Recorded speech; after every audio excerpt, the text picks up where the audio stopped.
Est-il libre de ses mouvements? A-t-il mandaté Maître Maxime Asogba pour agir et faire annuler son parrainage?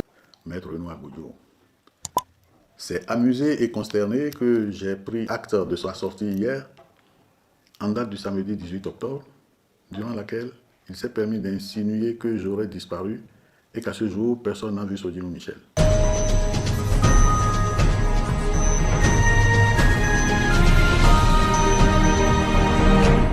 Adresse au peuple béninois. Béninoises et béninois, mes chers compatriotes, les derniers événements relatifs au déroulement du processus de l'élection présidentielle du 12 avril 2026 dénotent une tentative ourdie d'exclusion du parti Les Démocrates à la dite élection présidentielle, avec au cœur de cette machination la Sénat. À cette heure où je m'adresse à vous, il est à craindre même pour la vie de notre compatriote Michel Sodino, pour qui je vous demande de prier. En effet, depuis quelques jours, plusieurs actions judiciaires lui sont attribuées par des acteurs de la justice, sans la moindre preuve que ce soit effectivement lui qui ait sollicité de telles actions. Le vendredi 10 octobre 2025 à 19h27, j'ai échangé longuement avec notre camarade l'honorable Sodino Michel au téléphone durant une demi-heure. Il a certes exprimé des récriminations à l'encontre de certains camarades membres de sa circonscription électorale, mais à moi et devant témoins, il m'a assuré par 3 fois qu'il ne décevra pas le peuple béninois. Sauf que, tout juste après la désignation du duo candidat à l'issue du Conseil national du lundi 13 octobre 2025, des actions judiciaires ciblées contre votre parti et attribuées à l'honorable Michel Sodino ont débuté sans que personne n'ait plus jamais eu accès à lui. Toutes les tentatives et appels téléphoniques pour le voir ont été soldés par des échecs. À ce jour donc, et depuis la désignation du duo candidat, notre camarade a disparu. Mais la suspicion d'une collusion entre la Sénat et certaines mains invisibles de la République auxquelles elle est soumise nous laisse penser que le sieur Sodino Michel n'a jamais retiré une nouvelle fiche de parrainage et ou n'a jamais mandaté un huissier de justice au fin de retirer sa fiche de parrainage entre les mains du président du parti Les Démocrates.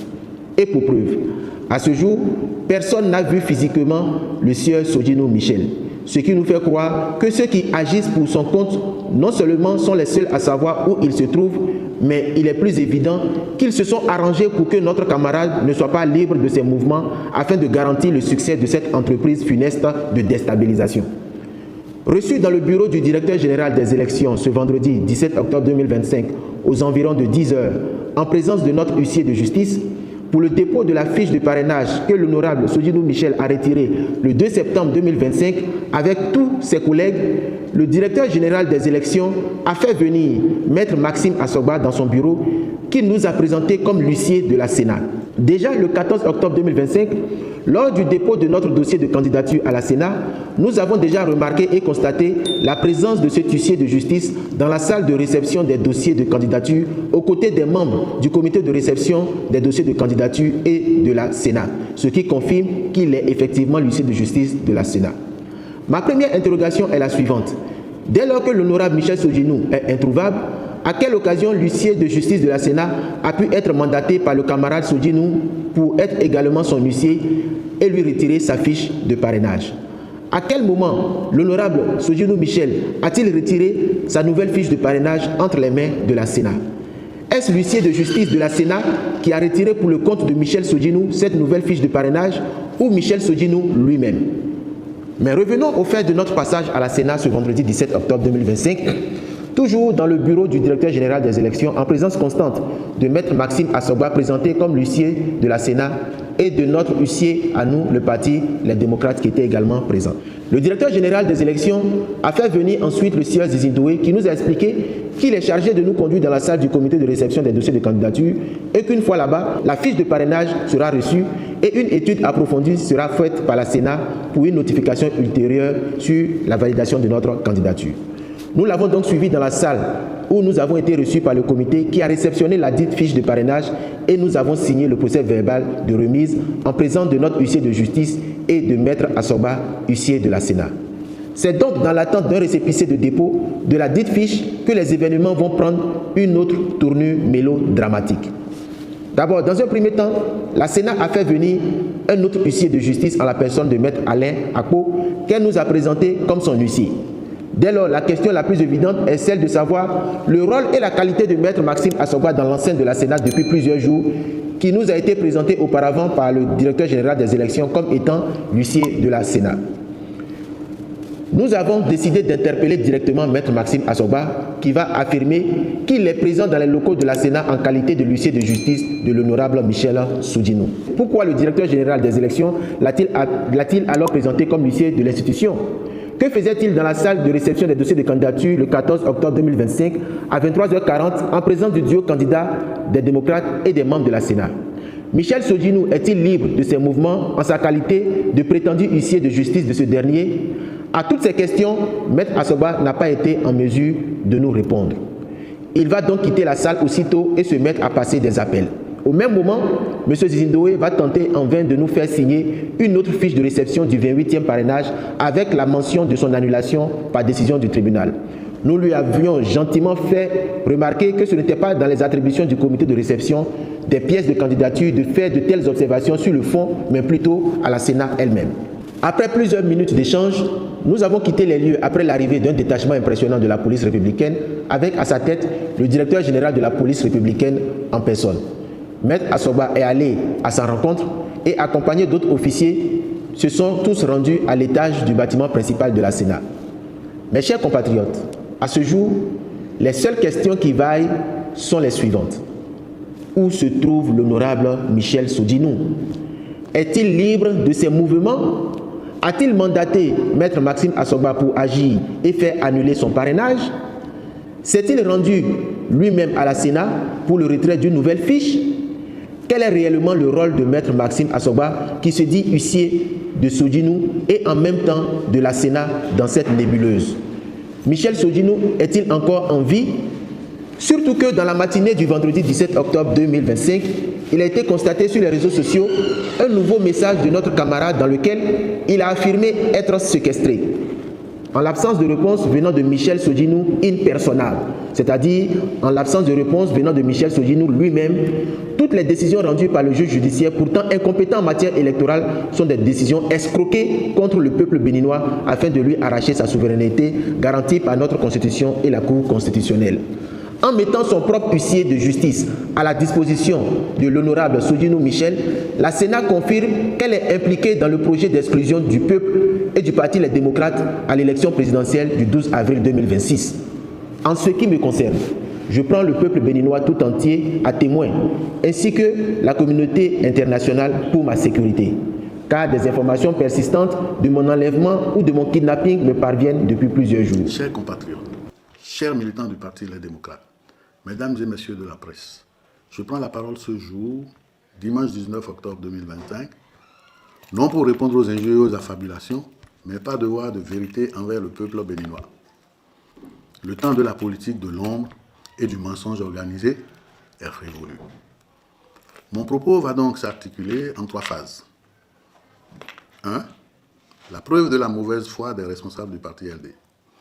Avant-hier, vendredi 17 octobre 2025, le Parti Les Démocrates, par le biais d'un huissier de justice, puis du candidat désigné, M. Renaud Agbodjo, a tenté de notifier à la Sénat un formulaire de parrainage portant mon nom.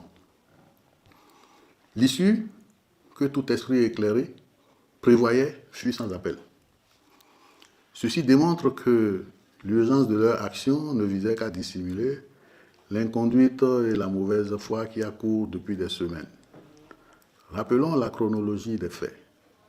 À la date du 2 septembre dernier, alors qu'il n'y avait aucun consensus et aucun débat ouvert sur la désignation du candidat au sein du parti, ma fiche de parrainage a été remplie au nom de Maître Renaud Agbodjo. Comprenez-vous la gravité de cet acte, mes chers compatriotes? Sans mon avis, sans mon consentement, on a rempli la fiche. Cela confirme que la direction du parti avait tout planifié pour que Maître Agbodjo soit in fine désigné, justifiant a posteriori une démarche frauduleuse.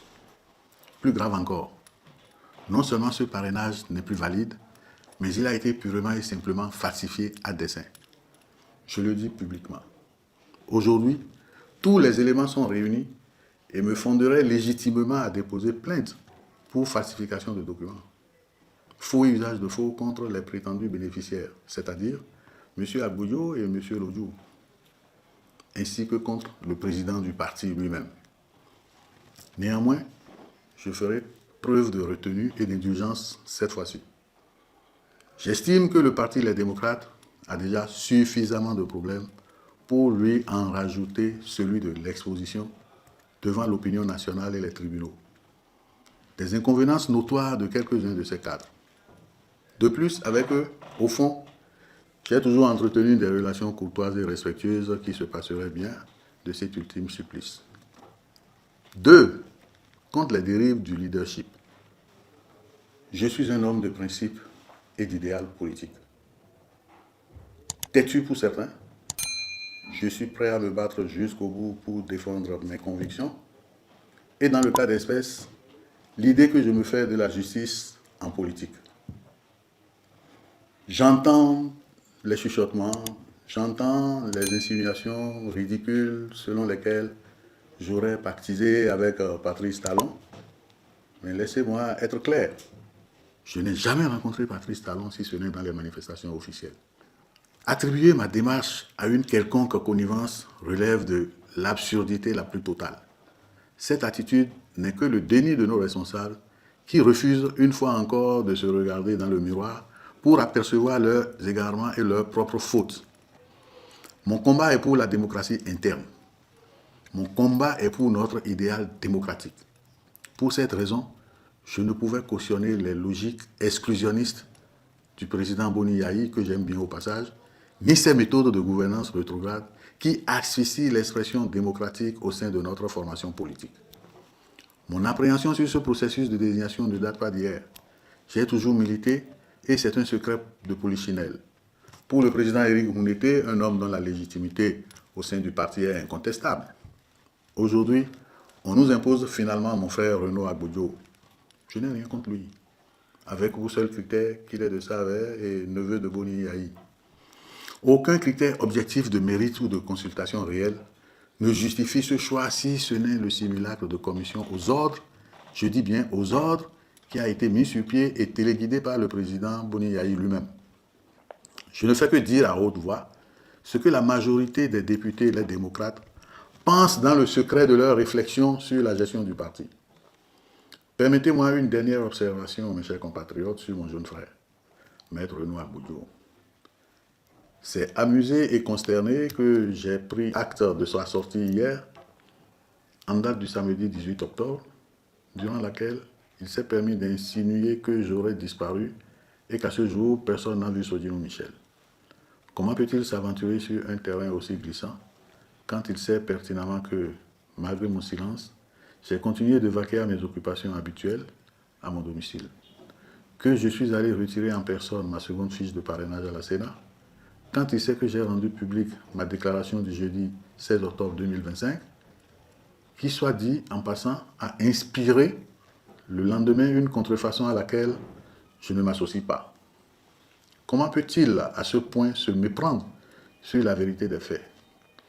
Lui qui sait que plusieurs cadres du parti, y compris notre aîné Saka Fekara, se sont rendus à mon domicile pour me rencontrer. Sans compter que d'autres, y compris lui-même, sont constamment restés en contact avec moi par téléphone ces derniers jours. Il suffit de consulter l'historique de nos conversations sur les applications de messagerie instantanée pour en avoir le cœur net. Mes chers compatriotes, voilà l'illustration parfaite des inconséquences de mon jeune frère. Celui d'entre nous qui était pressenti pour porter les couleurs du parti. C'est pathétique. Avec le recul et l'évidence de ces manœuvres, tout ceci me conforte dans ma position. Je suis davantage convaincu, et j'en rends grâce à Dieu, d'avoir fait le choix juste en n'accordant pas mon parrainage à Maître Renaud Agbodjo. J'en viens maintenant au point 3, c'est-à-dire le choix délibéré du président Boni Yayi de sacrifier le parti. Contrairement à ce qui est propagé, mes chers compatriotes, lorsque j'ai retiré ma fiche de parrainage, j'ai clairement indiqué par écrit au président du parti que je restais ouvert au dialogue. Le président Boni Yayi, avec qui je me suis entretenu par personne interposée, entre le retrait de ma nouvelle fiche de parrainage et l'expiration du délai de dépôt des dossiers, savait pertinemment que j'étais disposé à remettre cette fiche de parrainage, pourvu qu'une solution de consensus respectueuse des règles internes et du bon sens soit trouvée. Pourtant, face à l'ultimatum, il a préféré sacrifier le parti et sa participation aux élections sur l'autel de ses ambitions en maintenant l'imposition de Maître Renaud Agbojo.